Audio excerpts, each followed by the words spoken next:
Generally, Filipinos have many bills to pay: tuition, rent, food, and transportation. But this should not be an excuse not to become wealthy. There's a simple secret to building wealth.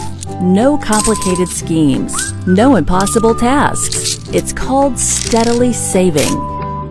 Simple, effective, yet not being done. Why? Research shows that from over 100 million in population, only 4 out of 10 Filipinos have savings.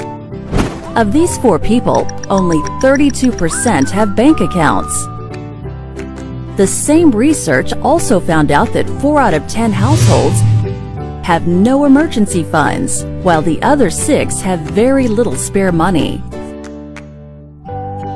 4 out of 10 Filipinos spend more than what they earn. Sounds familiar? The others save the little amount left after all their expenses. Most Filipinos are not ready for retirement. By the year 2040, 20 million Filipinos are retirees, which is about 16% of the whole population. 7 out of 10 of these retirees will depend on the meager government pensions like SSS or GSIS funds, which cannot even catch up with inflation. Sadly, most of our senior citizens will be dependent on their children financially when they retire. This puts an additional financial burden on the children, who have their own bills and expenses to take care of. This is a daunting, vicious cycle. Many financial products and services are available to us today.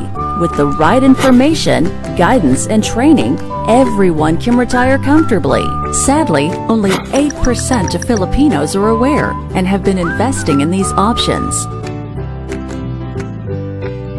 It all starts with steadily saving. The earlier, the better. Financial literacy is such an important life lesson that even the Department of Education has adopted courses to educate students before they finish high school. Steadily saving, the sure way, the only way to financial freedom.